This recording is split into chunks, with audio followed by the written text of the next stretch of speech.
Chapter 6 The Captain's Papers.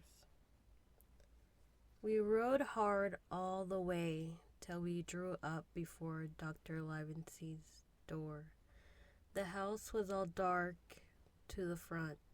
Mr. Dance told me to jump down and knock, and Dogger gave me a stirrup to descend by. The door was opened almost at once by the maid.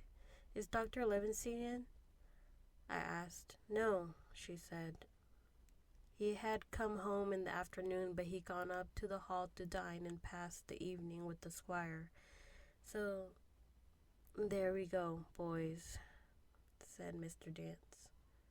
This time, as the distance was short, I did not mount, but ran with Dogger's stirrup leather to the lodge gates and up the long, leafless, moonlit avenue to where the white line of the hall buildings looked on either hand on great old gardens. Here Mr. Dance dismounted, and taking me along with him, was admitted at a word into the house. The servant led us down a matted passage and showed us at the end into a great library, all lined with bookcases and busts upon the top of them, where the squire and Dr. Livesey sat, pipe in hand, on either side of the bright fire.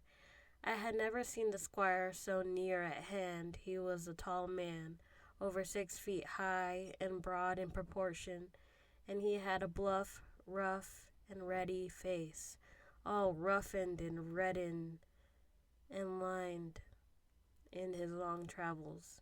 His eyebrows were very black and moved readily, and this gave him a look of some temper, not bad, you would say, but quick and high. "Come in, Mr. Dance," he's stately, condescending. "Good evening, Dance," says the doctor with a nod, "and good evening to you, friend Jim. What good wind brings you here?" The supervisor stood up straight and stiff and told his story like a lesson, and you should have seen how the two gentlemen leaned forward and looked at each other and forgot to smoke in their surprise and interest when they heard how my mother went back to the inn. Dr. Livesey fairly slapped his thigh, and the squire cried, "Bravo!" and broke his long pipe against the grate. Long before it was done, Mr. Trelawney, that you will remember was the squire's name, had got up from his seat and was striding about the room, and the doctor, as if to hear the better, had taken off his powdered wig and sat there, looking very strange indeed, with his own cropped black poll. At last Mr. Dance finished the story. "Mr. Dance," said the squire, "you are a very noble fellow, and as for writing down that black, atrocious miscreant, I regard it as an act of virtue, sir, like stamping on a cockroach. This lad Hawkins is a trump. I perceive, Hawkins, will you ring that bell? Mr. Dance must have some ale." "And so, Jim," said the doctor, "you have the thing that they were after, have you?" "Here it is, sir," said I, and gave him the oilskin packet. The doctor looked it all over as if his fingers were itching to open it, but instead of doing that, he put it quietly in the pocket of his coat. "Squire," said he, "when Dance has had his ale, he must of course be off on his Majesty's service. But I mean to keep Jim Hawkins here to sleep at my house, and with your permission, I propose we should have up the cold pie and let him sup." "As you will, Livesey," said the squire. "Hawkins has earned better than cold pie." So a big pigeon pie was brought in and put on the side table, and I made a hearty supper. For I was hungry as a hawk, while Mr. Dance was further complimented, and at last dismissed. "And now, squire," said the doctor. "And now, Levensine," said the squire in the same breath. One at a time," laughed Dr. Levensine. "You have heard of this Flint, I suppose?" "Heard of him?" cried the squire. "Heard of him, you say? He was the bloodthirstiest buccaneer that sailed. Blackbeard was a child to Flint. The Spaniards were so prodigiously afraid of him that I tell you, sir, I was sometimes proud he was an Englishman.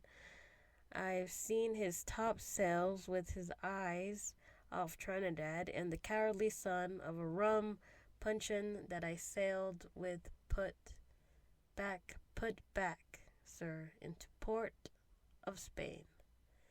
"Well, I heard of him myself in England," said the doctor, "but the point is, had he money?" "Money!" cried the squire. "Have you heard the story? What were these villains after but money? What do they care for but money? For what would they risk their rascal carcasses but money?" "That we shall soon know," replied the doctor, "but you are confoundedly hot-headed and exclamatory that I cannot get a word in. What I want to know is this.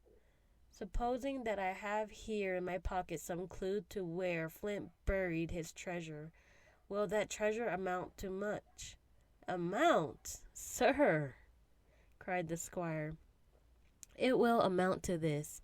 If we have the clue you talk about, I fit out a ship in Bristol dock, and take you and Hawkins here along, and I'll have that treasure if I search a year."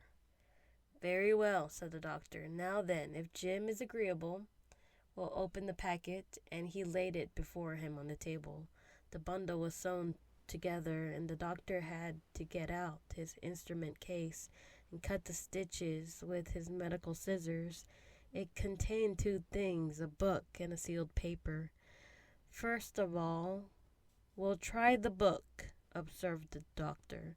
The squire and I were both peering over his shoulder as he opened it, for Dr. Levensine had kindly mentioned me to come around from the side table where I had been eating to enjoy the sport of the search. On the first page there were only some scraps of writing, such as a man with a pen in his hand might make for idleness or practice. One was the same as the tattoo mark Billy Bones, his fancy. Then there was Mr. W. Bones, mate. No more rum. Off Palm Key he got it, and some other snatches, mostly single words and unintelligible. I could not help wondering who it was that had got it, and what it was that he got. A knife in his back, as like as not. "Not much instruction there," said Dr. Levensine as he passed on. The next 10 or 12 pages were filled with a curious series of entries. There was a date at one end of the line, and at the other a sum of money, as in common amount books. But instead of explanatory writing, only a varying number of crosses between the two. On the 12th of June of 1745, for instance, a sum of £70 had plainly become due to someone, and there was nothing but 6 crosses to explain the cause in a few cases, to be sure. The name of a place would be added as off Caracas, or mere entry of latitude and longitude as 62 degrees 17, 20 inch 19 degrees 240. The record lasted over nearly 20 years, the amount of separate entries growing larger as time went on, and at the end a grand total has been made out after 5 or 6 wrong additions, and these words apprehended bones, his pile.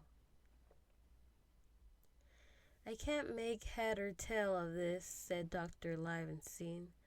The thing is as clear as noonday, cried the squire. This is Black-Hearted Hound's account book. These crosses stand for the names of ships or towns that they sank or plundered. The sums are the scoundrel's share. And where he feared an ambiguity, you see, he added something clearer. Offe Caracas. Now, you see, there was some unhappy vessel boarded off that coast. God help the poor souls that managed her coral long ago. Right, said the doctor. See what it is to be a traveler, right? And the amounts increased, you see, as he rose in rank. There was little else in the volume but a few bearings of places noted in the blank leaves towards the end, and a table for reducing French, English, and Spanish moneys to a common value. Thrifty man, cried the doctor. He wasn't the one to be cheated, and now, said the squire for the other, the paper had been sealed in several places with a thimble by way of seal, the very thimble perhaps that I had found in the captain's pocket. The doctor opened the seals with great care, and there fell out the map of an island with latitude and longitude, sounding names of hills and bays and inlets, and every particular that would be needed to bring a ship to safe anchorage upon its shores. It was about 9 miles long and 5 across, shaped, you might say, like a fat dragon standing up, and had 2 fine landlocked harbors, and a hill in the center part marked the Spyglass.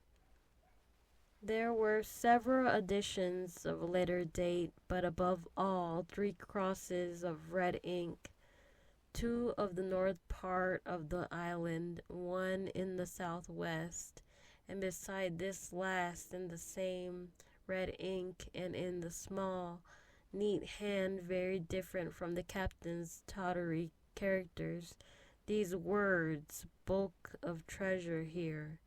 Over on the back the same hand had written the further information.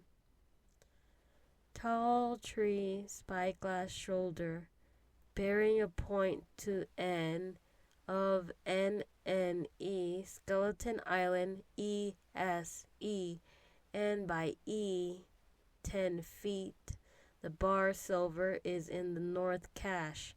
You can find it by the trend of the east hammock. 10 fathoms south of the black crag with the face on it. Arms are easy found in the sand hill. N, point of north inland cape, bearing E and a quarter N. JF. That was all, but brief as it was, and to me incomprehensible, it filled the squire and Dr. Livingstone with delight. Livingstone said to squire, "You will give up this wretched practice at once. Tomorrow I start for Bristol. 3 weeks' time, 3 weeks, 2 weeks, 10 days. We'll have the best ship, sir, and the choicest crew in England. Hawkins shall come as cabin boy. You'll make a famous cabin boy, Hawkins. You, Livesey, are the ship's doctor. I'm admiral. We'll take Redruth, Joyce, and Hunter. We'll have favorable winds, a quick passage, and not the least difficulty to find the spot. And money to eat, to roll in, to play duck and drake with ever after." "Trelawney," said the doctor, "I'll go with you, and I'll go bail for it, so will Jim, and be a credit to the undertaking. There's only one man I'm afraid of." "And who's that?" cried the squire. Name the dog, sir. You, replied the doctor, for you cannot hold your tongue. We are not the only men who know of this paper.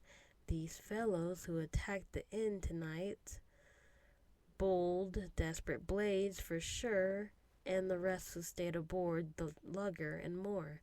I dare say not far off are one and all, though thick and thin, bound that they get that money. None of us must go alone till we get to sea. Jim and I shall stick together in the meanwhile.